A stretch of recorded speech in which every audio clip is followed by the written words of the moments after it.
It's a big news day in the world of Magic the Gathering. Wizards of the Coast has just announced product delays for Kamigawa Neon Dynasty. On top of that, Double Feature continues to be cursed, causing even more problems. We also have very interesting moves happening in the world of card grading. Magic. I am a wizard! History. I'm an old wizard! The magic historian. My bones hurt. Greetings, owners of fine luxury cardboard rectangles. My friends, I hope the day finds you well because we have gathered for a jam-packed edition of Mega Magic News. We've got a lot to talk about, but before we dive in, I do just want to mention the second installment of the Brothers War lore is available over on my Fantasy Geographic channel. It's my absolute favorite storyline in Magic's history, and it's what we're going to be dealing with at the end of the year. So I invite you to check it out. Link at the end of the screen, or on the screen I should say, at the end of the video. Now, let us dive into the news. Let's start out with the biggest item on the list, at least from my perspective, and that would be the Kamigawa Neon Dynasty delay. Right now, this is a very particular delay that affects only one region of the world. So we're going to be talking about Europe specifically, and it gets even more particular because we're dealing with Japanese set boosters only. So normally when Wizards makes one of these announcements, it tends to be bigger with a little more fanfare. This one was kind of slid out to the side, and I imagine that's because it's only affecting one small tier of products. Like, you have to specifically want set boosters and specifically have them be Japanese set boosters and be in Europe for this to affect you. So as far as I'm concerned, this isn't a major product delay. It's interesting how it's just specifically the Japanese set boosters. The way that things have gone on for the last couple years with the slowdown in production and everybody having to juggle what they're doing has caused some fascinating delays with Wizards of the Coast products. When it's everything across the board, I understand that more. When they're like, you know what, we need to just push the entire Infinity release further down the road. But when it's something like the only thing we couldn't get in time were Japanese set boosters, it really makes you wonder what's going on underneath the surface. So, my condolences to anybody in Europe who wants Japanese set boosters. You're going to have to wait on those, I guess, or maybe order them to have them shipped in at a higher expense. Either way, as far as product delays go, this is one of the most minor product delays that I have seen, at least in recent times. All right, so that covers that. Now let's turn to Double Feature, which is the big old fat albatross hanging around Wizards' neck. And let's be very fair about this as well. With Double Feature, they pretty much deserve it. Double Feature is going down in the books, if not as the worst Magic product of all time, as one of the worst Magic products of all time, right? You have the fact that it is just, they told us we're going to get a curated set, they slapped it together and they go, well, the curation was actually us just taking out the basic lands. And then you have duplicates of the exact same card from both sets put in there. The fact that it doesn't look like the art, they didn't tell the artists, yo, we're going to do your art in grayscale afterwards. So it may diminish your artwork if you're not really aware what we're going to do to it later on. So you have this hit or miss aspect with the artwork and everything like that. This is a super expensive product. There are a number of issues with it. And now that actually extends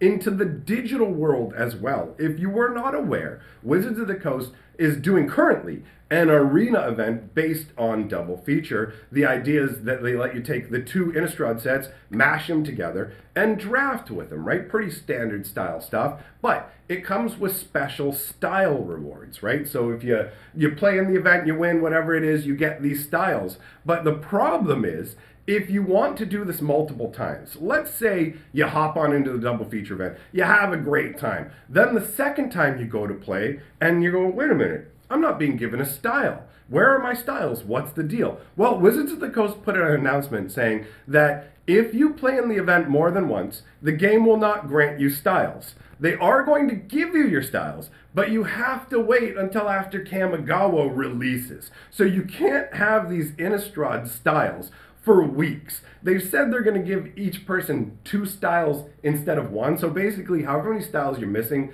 they're going to double down on it and go, oh, you're missing 2? Here's 4.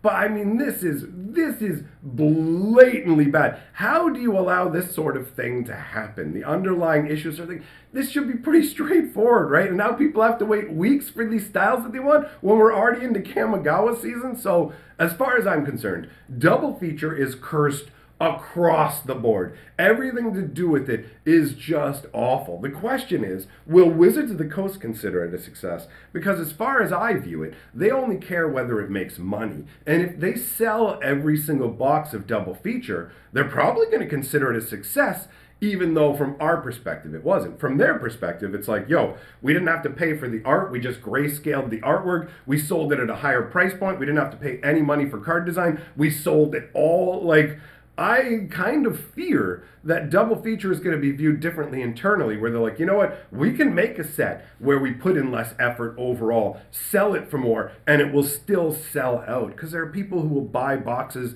to sit on them and whatever else. And there are people who are genuinely interested in the product as well. I'm not trying to say there's no merit to it, right? I've opened some of this double feature, and some of the cards actually look quite nice. And I will say this, the foils in the double feature are actually pretty flat and nice, which again just kind of makes you aggravated with the other foils that aren't that way, right? But overall, that's the situation with double feature. So let us move on. Like I said, there are a couple of interesting moves happening in the world of card grading. One with eBay and one with Channel Fireball, all right? So let's start with Channel Fireball because that news isn't as big to me as the eBay news is. So the Channel Fireball situation is one where they basically recently got into the concept of grading cards, right? I'm sure most of you are familiar with graded cards, but if you're not, the idea is you take a card, you send it off to a grading company, and they will grade the quality of your card, the centering, the surface, everything about it to determine, like, do we have a gem mint level card? Is it somewhat played, right? And they'll be given a numerical score to reflect the grading. So Channel Fireball's grading service is new, and they recently sent out to people who had already had things graded saying, hey, we have kind of changed our grading service and the way we grade things. So if you want to have your cards regraded, you can submit them and we will regrade them. Now this opens up a kind of interesting scenario because it can be viewed from multiple perspectives. From one perspective, you can go, okay, this is a company that decided that their services weren't quite up to the standard that they needed to be. So now they're saying, if you're dissatisfied with our services, we will redo it. We have improved our services. But on the other hand, you have people saying, look, if they're allowing you to submit for regrades, and when you submit for regrades, it just gives you a higher grade, is that Channel Fireball just attempting to go, if you buy from us, we will grade your cards higher? Will these be accurate gradings becomes the question. Once you get into the area of regrading cards where the company itself is offering to do it, that's a completely different beast. We already have people doing regrades. If you didn't know this, people will submit cards to be graded, and then after they receive them back, if they don't like the grade on the card, let's say you submit a card and you get an 8.5, but you think this should be a 9, a 9.5, whatever it is, or even if you don't think it is, and you hope you can get a 9 or 9.5, people will crack open the graded case and submit the card again as if it's a brand new card in an attempt to get a higher numerical grade, because the higher the grade on the card, the more theoretical value it has on the secondary market. Although I do feel like this is a diminishing return situation, as there has been a stampede of people looking to have their cards graded, and as a result, there are more graded cards out there. The bigger the supply becomes, the less of a financial impact it has, because there's more of a supply. So the grading situation is one where it's kind of a mixed bag. So Channel Fireball turning around and tweaking things is causing some people to say, okay, you know what, I like this. This maybe means that they're taking this seriously, and other people are going, look, if this is what they're going to do, then anything graded by them, I feel like I'm not going to be able to trust. And we've seen a number of grading companies pop up in the last 2 years, I'd say. I've actually had multiple of them reach out to me essentially saying, hey, we'll do some free grading, or can we advertise on your channel or anything like that. And with new grading services, I feel really leery, because the point of a grading service is to be I'm an authority on this. If you're new to it,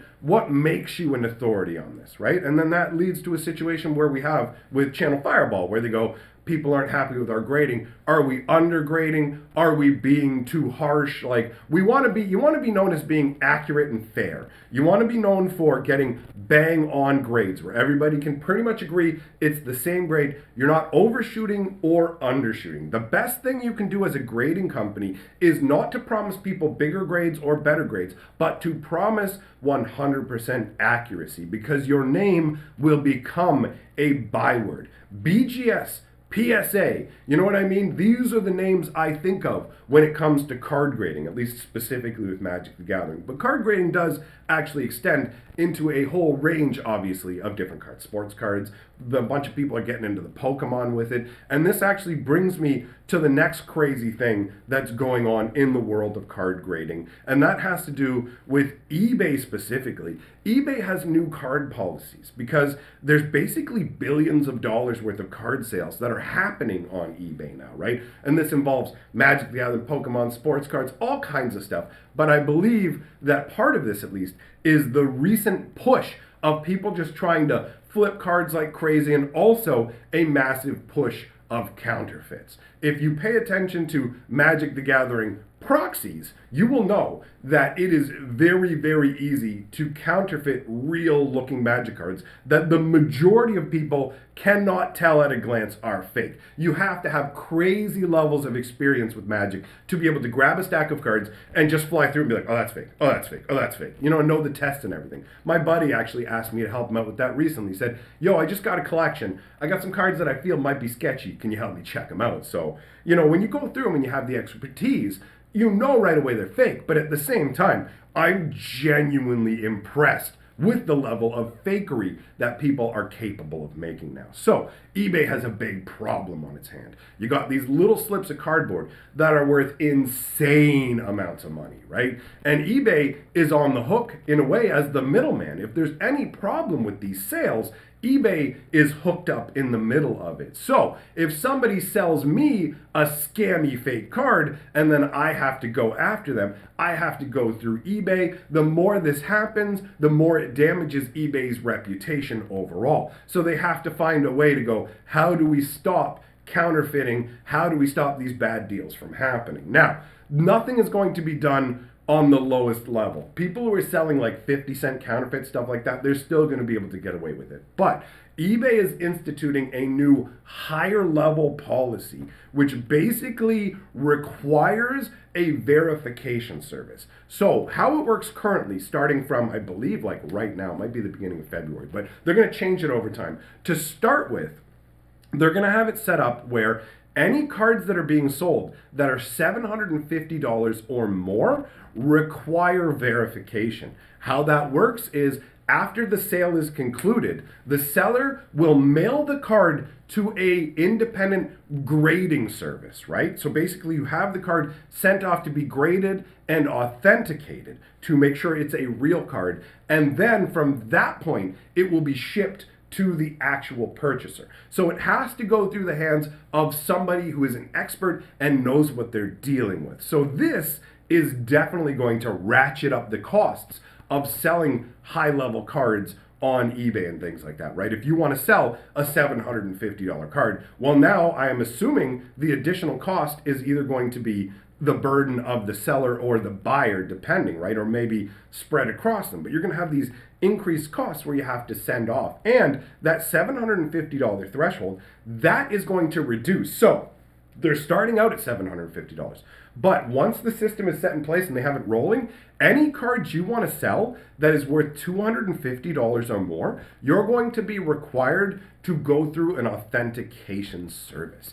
It's kind of crazy on one hand, but I understand it. There's other goods that they already do this sort of stuff with. Apparently, like, people are faking sneakers, making fake Nike sneakers and Air Jordans and stuff like that. And so when it comes to these top level collectible items, Magic is just another in a long line of items that'll be getting this treatment. And it's not just Magic. It's all cards across the board. Sports cards, Pokemon cards, all that goodness. There are people who are actually speculating that this is a result of that massive, like, $1.5 million Paul Pokemon scam that happened recently. But I think it's really just eBay looking at things and going, bro, like, we had $1 billion flow through this place in 2020 in terms of card sales. And then that was beat in 2021, halfway through the year. Think about that. eBay basically had the same amount of card sales happening in the first half of 2021 that it did in all of 2020.